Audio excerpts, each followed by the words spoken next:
It's hard to describe, and I wish I could describe it better because that would be handy to chat to producers with when you need to get a $20,000 lens instead of a $5,000 lens. There's a reason why these lenses were a workhorse for such a long time. Do you want to get into using proper cinema lenses for your videos, but you're not quite sure where to start? Well, this is the video for you. We're going to get into the differences between photography lenses and cinema lenses, the difference between primes and zooms. We're going to talk about a bunch of technical definitions that you may or may not know.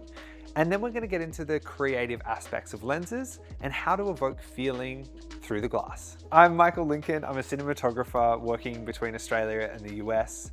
I love lenses. Oh.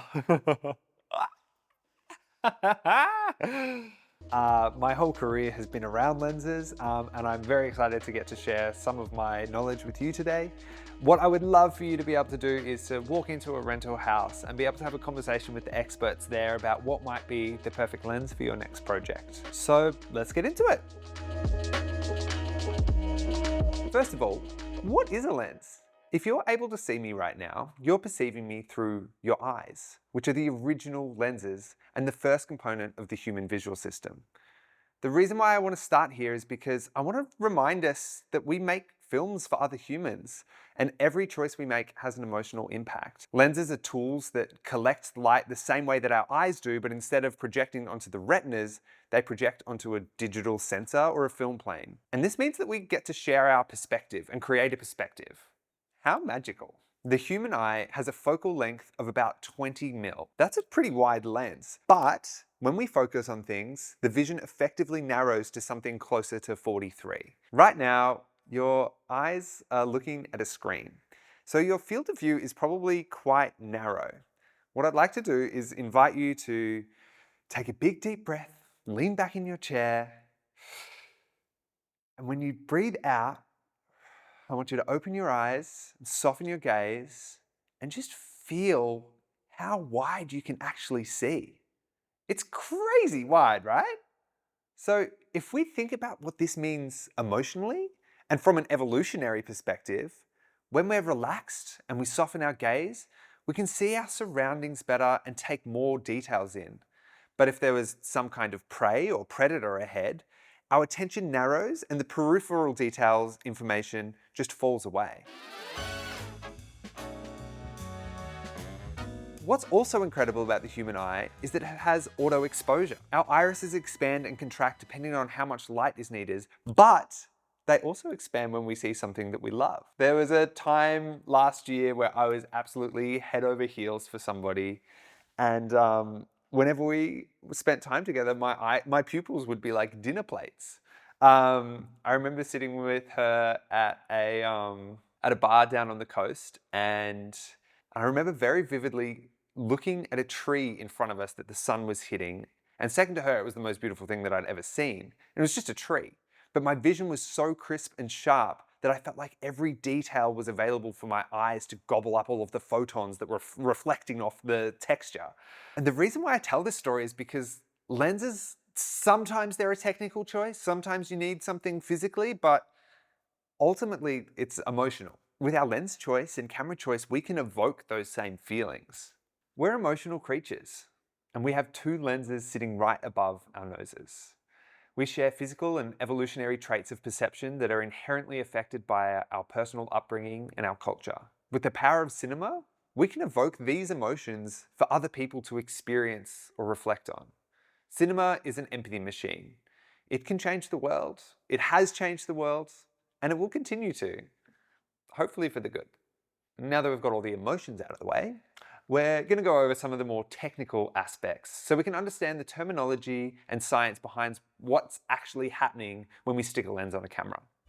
This video is brought to you by Envato. Get all of our AI tools and every asset category, from video to music, fonts to templates, and everything in between. Check out Envato today, every type of asset for any type of project.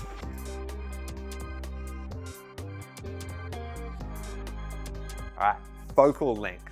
Technically, focal length is the distance between the optical center of the lens and the point where the light converges to form an image on the camera's sensor plane or film plane. Practically, it affects the field of view primarily, but also the depth of field. Now you might be wondering what field of view is. So this is basically how much of the world you can see through your lens. For instance, a wider focal length, like an 18mm, you can see the whole room. And then a tighter or longer focal length, like 85, you see just a little. Aperture is technically the measurement of the opening of the iris on our lens. A wide open lens at t1.9 results in more light coming through to the sensor and a more shallow depth of field. A more closed down stop, like t16, results in a deeper depth of field and less light coming in. Depth of field refers to how much of an image is in focus. It's affected by the focal length, the aperture, and the size of the sensor, and the focal distance.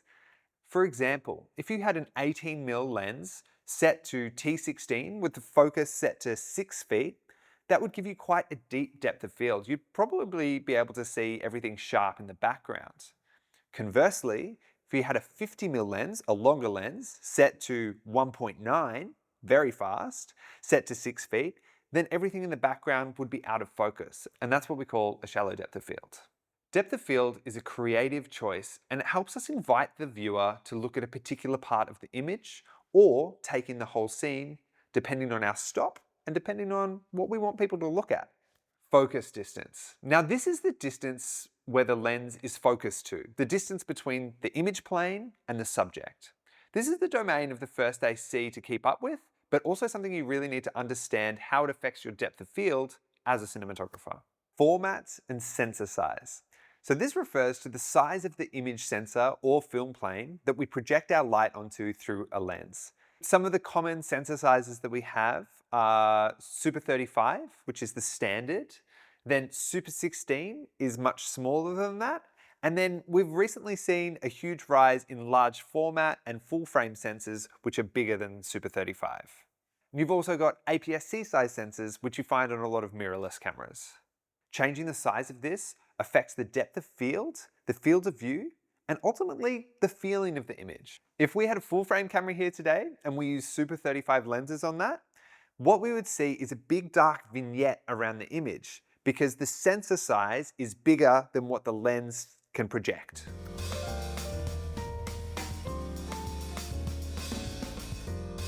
Now, while our eyes are amazing lenses and our visual system is so advanced, there's still things that lenses can do that human eyes cannot. Like zoom! Zoom lenses have a focal range instead of a focal length. This one is a 19 to 90mm Cabrio.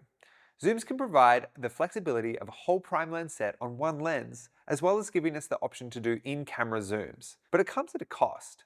To fit in the sliding elements that change the focal length, zoom lenses can end up being quite large.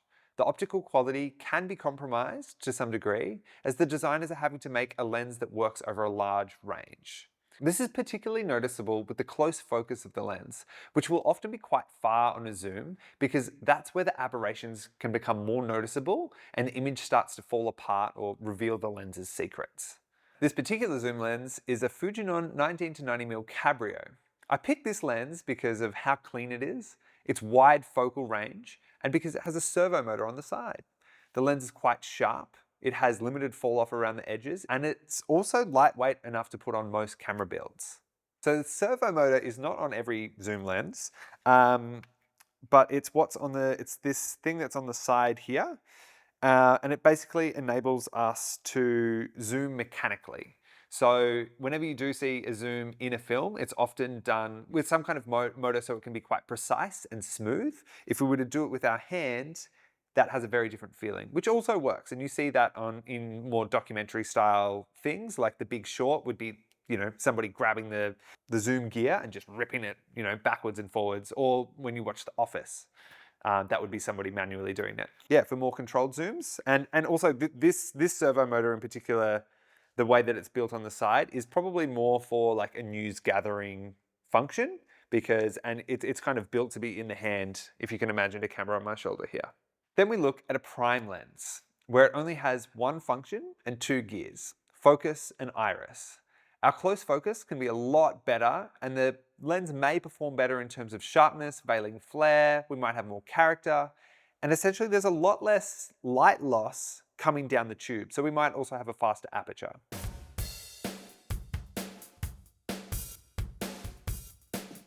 Photography lenses can be amazing. I'm often looking at photographers' work and thinking, damn, that's so sharp and aesthetic and incredible.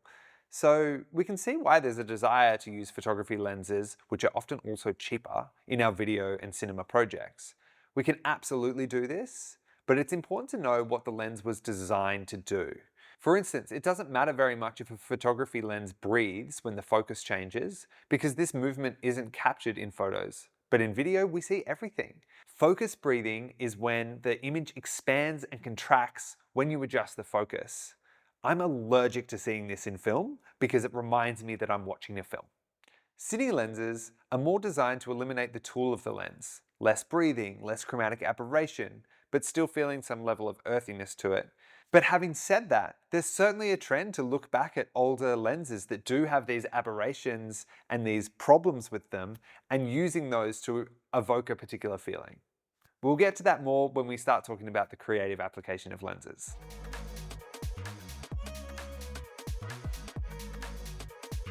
And that just so happens to be right now. Okay, so you have a project coming up that you need to choose some lenses for. I've got some questions to ask yourself before you lock anything down. I'm so sorry to tell you, but there is no perfect lens for every job. And you may not even find the perfect lens for this job. But the more you know about lenses and their strengths and weaknesses, the better you can find something that has the right balance of performance, sharpness, size, and feeling. Also, remember that you don't need to know the answer right away. The process of finding the look of the project is fluid and an ever-changing one that starts with the story and the feeling, and choosing your lens package is just part of that journey. So don't stress. It's going to work out. Question number 1, what do I want this to feel like? Now, before you start pulling out all of the visual references and researching what other projects that you like were shot on, before you do that, really just connect with the project, and if you have a director, then connect with them and just talk about what you want it to look and feel like. Before you start copying anybody else or paying homage to anybody else, start with the creative and what it feels like. Then you can jump into looking at visual references, but I would really encourage you to find your own way first and then start feathering in references. Now, when you do get to the point when you're starting to look at visual references, there are amazing tools out there. You can search any movie title followed by IMDb tech specs, and it'll often tell you what lens and format the project was shot on. And you can also suss out Shot Deck, which has all of that information as well. Question 2, does the project have lots of movement? Will the camera be mounted on a gimbal or a Steadicam or a crane? And if so, what's the max weight? Do you hate your Steadicam operator enough to give them a huge zoom to whip around? Maybe. Then another question is, do you have night scenes that you need to capture and that you might need a fast aperture? This is a physical consideration. Are there any specialty requirements of the shoot? Any rigging, any underwater? Maybe we're using a different lens set for that, or maybe we need a set that can do it all. Question 3, what format am I shooting on? If it's digital, you may want to consider some more vintage lenses to offset the digital feeling of the sensor. What size is your sensor? This very quickly determines whether you're looking at Super 16, Super 35, or full frame glass.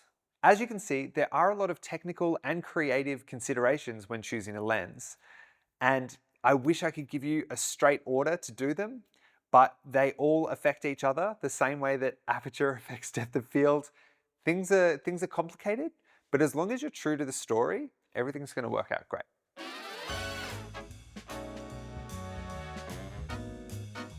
Okay, so lens tests are some of my favorite days as a cinematographer, especially when you're at a rental house and you get to hang out with the people that are the experts on it. Today, we're gonna run through a bunch of different lenses and we're just gonna talk about what we like and notice about them. We're not gonna try bring in too much knowledge about what the lenses are or what they're supposed to do, but we're just gonna notice things together.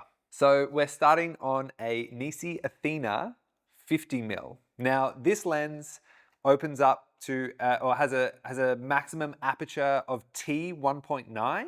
And f-stop is the actual measurement of the iris in relation to the size of the lens, but a t-stop actually stands for transmission. So it takes into account the amount of light loss from when the light enters the front of the lens to when it hits the sensor. So T-stops are what we use in cinema, and they're a lot more accurate as to how much light you're actually getting to the sensor.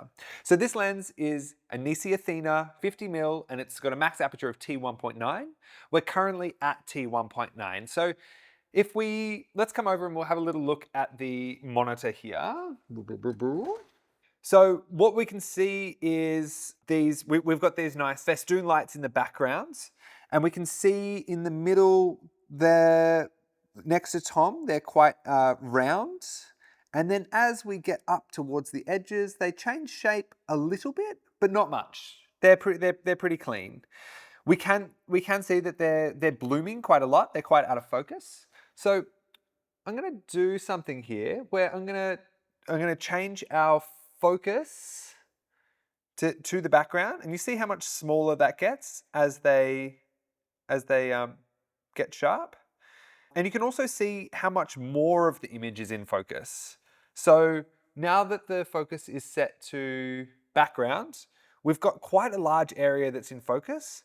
And then as we pull towards Tom, it starts getting a lot more critical. So there's only a smaller area. Our depth of field is shrinking. These lenses are nice and compact. So they're very easy to put onto rigs, and they're also very affordable. Modern lens design is going absolutely bonkers. Yeah, lens scientists or whatever lens designers are really like cracking the code on how to make smaller, faster lenses that can also cover bigger sensor areas. It's quite a clean lens. This is a lens that doesn't have too much in the way of aberrations and what you would call, I don't know, some people would call character, that reminds you that you're viewing through a lens. But I will point out that these lenses do have a bit of chromatic aberration. So if we look again at the bokeh in the background, which is a fancy word for the way that out of focus areas react in a lens, bokeh. If we zoom right in on there, when those moments of like high exposure on the bulbs, when we rack the focus through them, they actually get little fringes on them, and we call that chromatic aberration. There is a very scientific reason as to why that happens, but what I do know practically is that chromatic aberration is one of those things that reminds us that we're looking through a lens. It reminds us that somebody else is showing us their perspective. So if your goal is to erase the artifice of cinema, then these lenses, if you're shooting into a bright window, may not be the right choice. Again, maybe nobody notices these little things, and I don't think the average viewer does notice something like chromatic aberration in a cognizant way, but subconsciously, this is not something that happens with our eyes, and therefore breaks a little bit of the trickery that we have. Now, we have with us today the perfect lens. It's a 50mm Master Prime. So we're going to compare this 50mm Athena to the Master Prime. Now, the Athena set of lenses is about $10,000 Australian for a 5-lens set. The Master Prime is the 50mm is probably worth somewhere between 15 and 20 grand just for one lens. And those lenses were designed initially for film, where you wanted a really sharp lens with high resolving power that can project onto the film, the film neg, and kind of make up for any kind of, halation or not so sharpness that film might give you.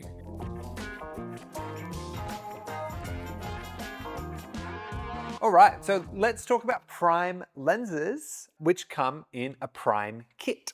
So what we have here is a prime lens kit. Now these are the Cine Athenas. You can see that the 50mm is missing because that's what you're looking at us through. What's incredible about these lenses is that they're full frame, they're quite fast, and they're very clean, and they're very small, and they're quite affordable. They're kind of unicorn lenses. They only have a focus and an iris because they are a prime lens. But with the kit, you can obviously choose your focal length to suit what your needs are. So we're gonna run through the whole set real quick and just have a look at what the different characteristics are of each focal length. All right, so let's go through the range of prime lenses. We're not gonna move the camera. Tom's gonna stay still. The only thing that we're gonna change is our focal length. So let's go through the range. All right. Yeah. Welcome to the world. This is our 14 mil. 14 mil is a very wide focal length. It's amazing to use these lenses handheld. Any kind of movement is extra pronounced on a 14 mil.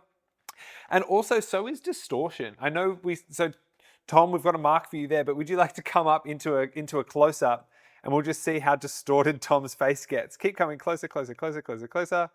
So this is kind of the magic, and here, I'm gonna just change our ND here. This is the magic of a 40. You can even come closer than that. It's got quite a close focus. So this is the magic of wide lenses. Oh, you can even come closer. The close focus on these, whoa, the close focus on these lenses is crazy. So, cool, thank you so much, Tom. The other thing that we can note is that so much more of the frame is in focus compared to, say, a 50 mil or an 85 mil, because the wider our focal length, the deeper the depth of field. Beautiful. Let's go to the 25 mil. Welcoming to the set, our 25 mil. Again, this is quite what would be considered like quite a wide focal length. We've got quite a deep depth of field with this. We can see a lot of the room, and similar to the 14 mil, but not as extreme, we would also have quite a bit of distortion on the face when Tom comes in. Pew, pew, pew. Nice. Also, let's have a look at the close focus again on this one. So, whoa, you can get so close. That's just eyes on a 25, which is, it's crazy. It's also, at close focus is where the lens is most likely to fall apart. And we can kind of see, oh, it's kind of hard. Yeah, you can see on the light in the top right of frame, we're getting a bit of chromatic aberration in the bokeh there. But because it's such an intense frame, we're not as bothered by it. Yeah, and there we go again. Like when the focus is really close, it's even on a 25 mil, which is a wide lens, because we bring the focus so close, we still have such a small depth of field. So you're only even getting part of my hand in, where when we throw to the 9-foot mark, which is where Tom is standing, we've got meters and meters in focus. Oh yeah. Still, yeah, out of focus there, sharp, out, yeah. So we've still got a meter or so. But then the fall off is more gentle as well. We could also see up in the top right of frame here, you can also see like a little bit of halation here around this light source, which is quite interesting. So that we're getting like a little bit of a flare there. Yeah, very fun. The 25 mil. So we'll go up to the 35. All right, oh, we're getting tighter. All right, so this is the 35. Again, this can be used as what is a portrait lens, Anything can be used as a portrait lens, but generally the 35, on a super 35 mil sensor, generally like the 35 to 85 range is a good range to make faces look good. A lot of the time if we're shooting a commercial, or especially on a Hollywood movie or any kind of movie where you've got a big actor or any actor, we need to make people look good. It is a big part of our job. Longer focal lengths help depict faces more similarly to how our eyes perceive them. And then slightly longer focal lengths, again, kind of compress the face a little bit in a way that, people have found pleasing. There's also something to consider with lenses is how much they distort. A 25 mil Nisi Athena Prime probably has more distortion than a 25 mil Master Prime.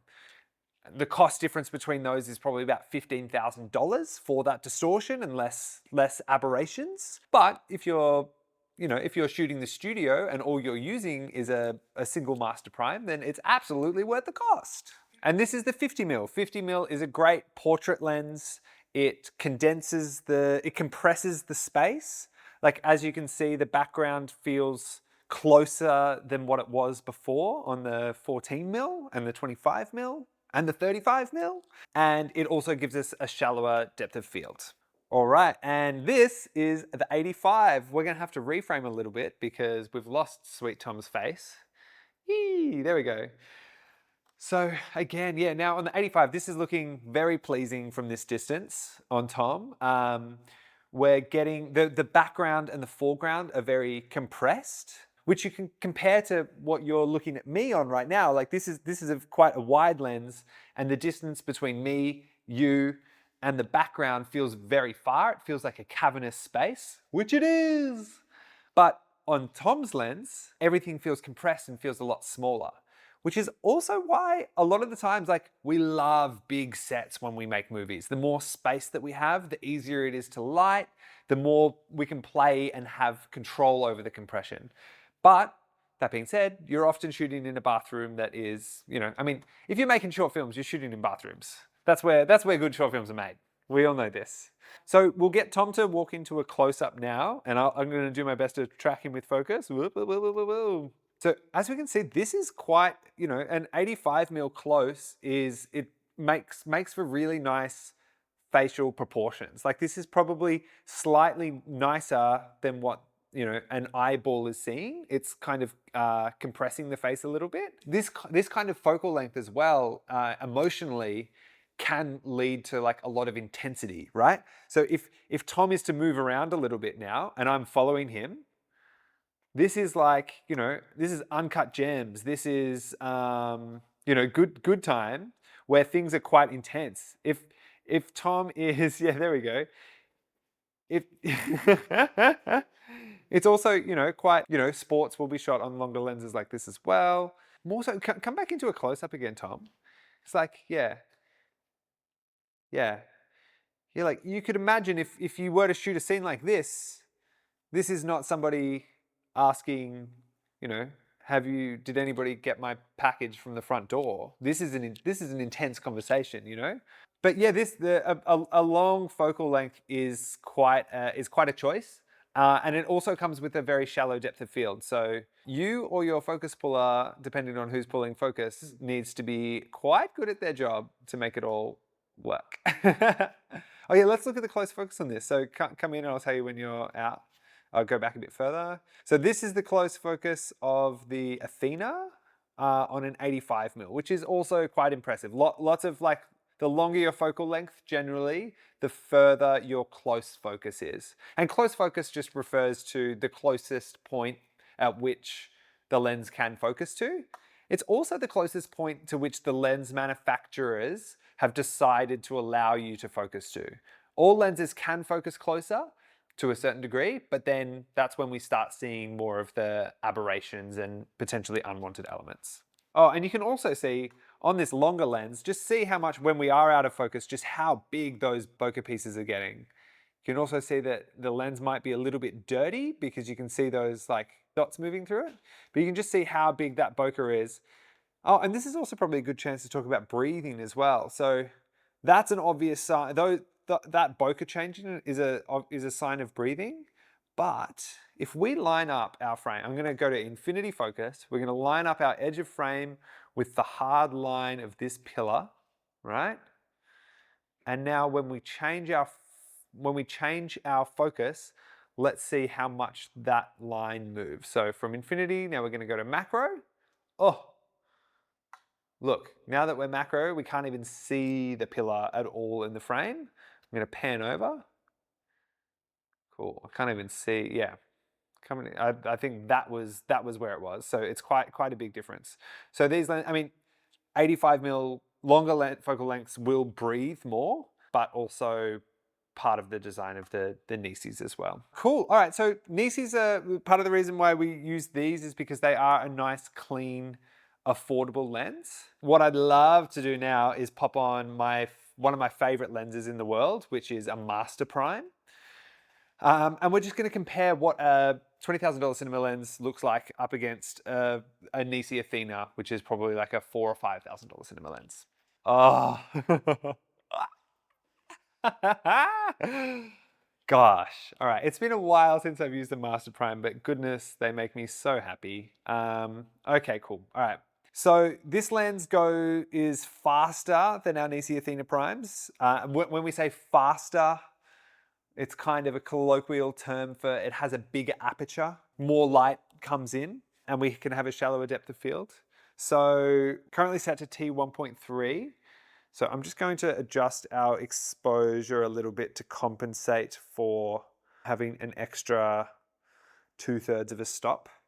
All right, so this is the Master Prime. We're not looking at anything crazy dissimilar to the Nisi Athena Prime, but this lens is, a cinema lens from the early 2000s, built mainly for film. This lens does weigh a lot more. It's a lot bigger, and it has a much bigger, actually, they probably both have the same focus rotation, which is very important when it comes to your focus puller, to have a big focal focus rotation, at least 300 degrees, so then they can be quite precise, where stills lenses don't have that. So what's interesting here is when we do bring the focus all the way into the foreground, we've got nice round bokeh there, and we can see it's bigger than what we were experiencing with the Nisi Athena 50mm, because this has a bigger aperture, essentially. So Master Primes have a very sharp focus roll-off.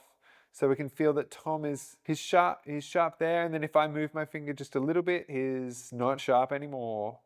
These have a very, very critical focus, especially at T1.3. Yeah, if we have Tom move forwards, I'll show you how hard it is to keep it in focus on these lenses. But yeah, let's come into like a nice close-up again. Yeah. Nice. Oh, wow. So, oh, you feel the feeling that I get from this, not just because Tom is a dear friend, but because the distortion, the perspective that this lens gives us is cinematic by design, but also cinematic by context. Because films that we've watched and loved have been shot and had a similar perspective to this, we're invoking that feeling here. And just the way that Tom's face is looking here in terms of distortion and focus fall off is just gorgeous. It's hard to describe, and I wish I could describe it better, because that would be handy to chat to producers with when you need to get a $20,000 lens instead of a $5,000 lens. But God, it's special. And there's a reason why these lenses were a workhorse for such a long time. Master Primes are considered some of the cleanest, most clinical lenses on the market. Clinical is a bit of a mean word, I think. I actually don't think they're clinical. I think they have a lot of life to them. As digital sensors evolve and get closer and closer to film and have a bit more texture to them, I think we're going to be seeing a lot more sharp lenses like this come back into vogue.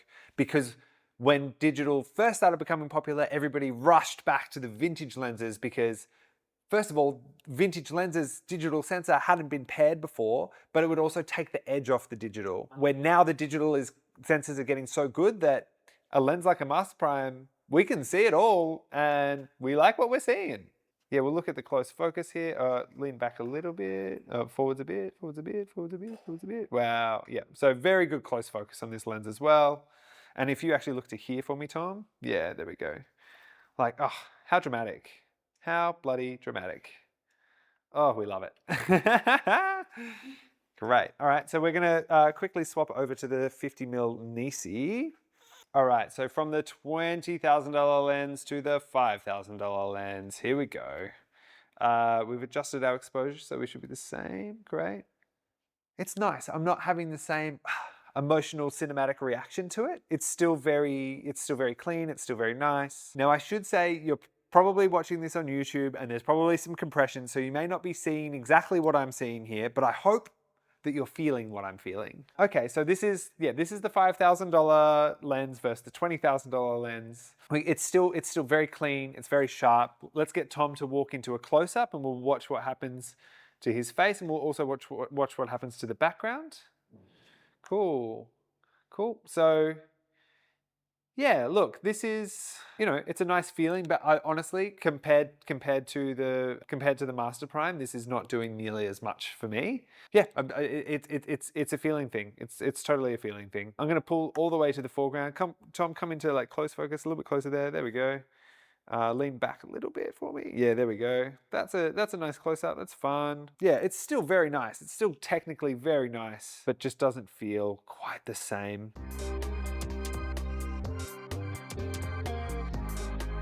So we've just gone head to head with two pretty clean lenses. Now we're going to look at something a little bit more crazy.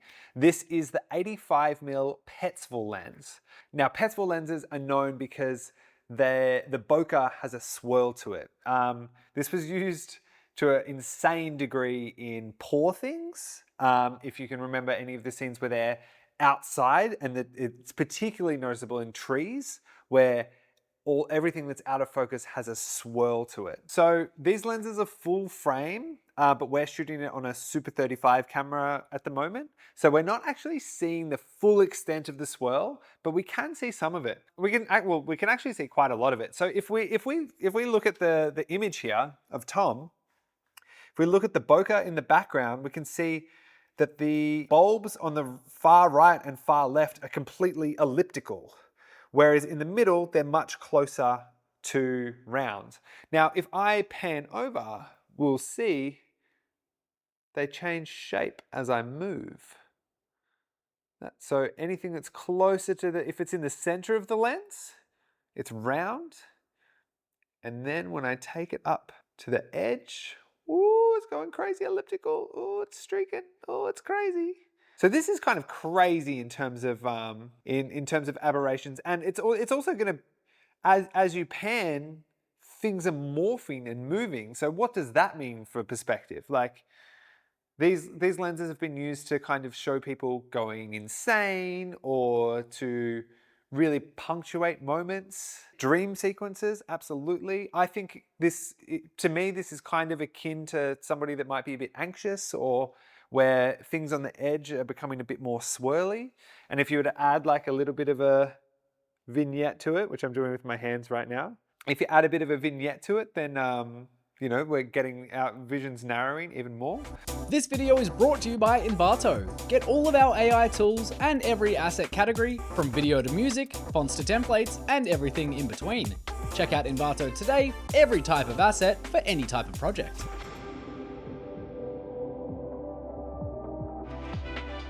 We haven't really been talking too much about flares, but flare control is very interesting. Like some lenses you can point straight into a window and you can still see somebody's face. And that would be like the Master Prime is very good at resolving details like that.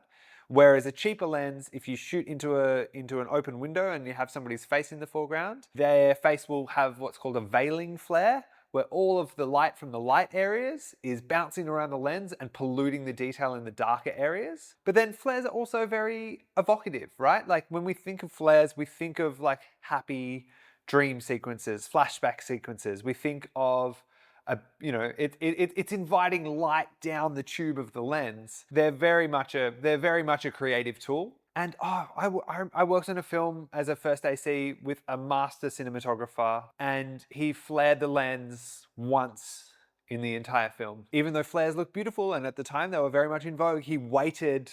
The 22 days we had on that film, he flared it once, and he flared it well for the right reasons. Definitely something to be learnt from that. And of course, we haven't even gotten to anamorphic lenses in this course. We're keeping it spherical. We're keeping it real. But that's a whole other kettle of fish in terms of how you can manipulate light onto an image plane. Can we get Tom coming into close focus? Woo. Okay. Oh wow. Oh. Wow. We're seeing some very cool things here now. So. See this glow around the highlights on Tom's face. There's like some really like gentle, actually not very gentle, like quite pronounced halation going on. And this is something that modern lens designs would seek to eliminate. But when we find them in older lenses and when we use them for moments like this, it can really bring up some emotion. Like for me, this is really bringing me into Tom's eye, especially the one that has the eye light. Oh, it feels like he has something to say. Tom, oh goodness, how do you describe it? It feels a little bit dreamlike. It has a very organic quality to it. And this feels more beautiful than what my human eye is seeing right now. And the way that it's resolving the details on him is like when we're looking at his pores, It's not too sharp. It has a bit of shape to it.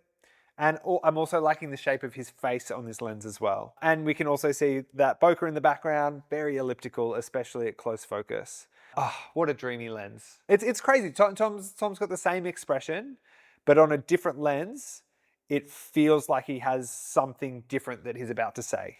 Oh, how special. How special. It's magic. So on all of these lens tests, we've had the aperture set to wide open every time because the characteristics of a lens are much more obvious at this point. If there are characteristics that you're not liking wide open, things change very dramatically when you stop down to say a 2.8 or a 4. A lot of those characteristics start to disappear and you get a cleaner image. So we're gonna go now from something with a lot of character, the vintage, beautiful, swirly Petsful. We're gonna go to something that was originally designed for ENG capture. So this is the 19 to 90mm Cabrio Zoom. This thing is a workhorse. Primes are amazing. How primes make you feel and their close focus and the effects that you can have with them are amazing, but they can never do this. So yeah, zoom lenses are amazing for situations where you don't have the time to switch between prime lenses. Something like this is nice and lightweight and it has a motor on it, so you can do motorized zooms, which is very handy. We can see that this is super wide, like 19mm is crazy. Tom, do you want to come up into a close-up and let's have a look at the close focus. Oh yeah, so there you go, that's close focus there. Yeah, nice. So, you know, this also has quite a nice feeling for it, even though it's designed largely for, news gathering kind of things. This is a cinema lens that has been used on a lot of movies as well. This level of distortion and shape kind of feels a bit cinematic to me. It doesn't feel bad. It doesn't feel too extreme. Now let's see what happens if we zoom in. So at the moment we're at like 2'10" is 2'10" is our close focus. Let's see if we zoom in, if it can hold that close focus. Okay, not quite. No. So yeah, even take a little step back until we're sharp there. Okay, wait, yeah, sharp there. Oh, that looks nice. Doesn't that look gorgeous? And now we're gonna zoom all the way out. Yeah, cool. So that's holding there, but on the super close, it's not quite. We can also notice on this that the bokeh around the edges is quite aspherical, similar to the Petsful lenses. It's not quite as extreme and the shape maybe isn't quite as appealing. In fact, it kind of looks like lemons on the side. Appealing? But yeah, this is a monster of a lens. I often use this. It's also built for handhelds because you've got this this zoom rocker right where your hand is if this were to be on the shoulder. Yeah, cool. With a zoom, what we can also do, and this is like mainly used in ENG, but it's also a cinematic tool, and you can see it, is we can keep Tom in a full body shot as he gets closer by adjusting the focal length as the focal distance decreases. Boop. And what we have from A to B is a totally different compressed perspective to then one that's very open and wide. If this was a real lens test for a project, we would be coming in with a pretty strong idea of what the film wanted to look and feel like. I shot a film last year where we knew that everything wanted to feel really organic and real. And so that was kind of the main metric for us. And when you know, you know. Like we clicked on a set of ultra primes, which are probably my favorite lenses in the world at the moment. And the image just felt so together, and it felt like there was no artifice, and it was just so balanced and organic and real that we were just like, oh, this is the movie.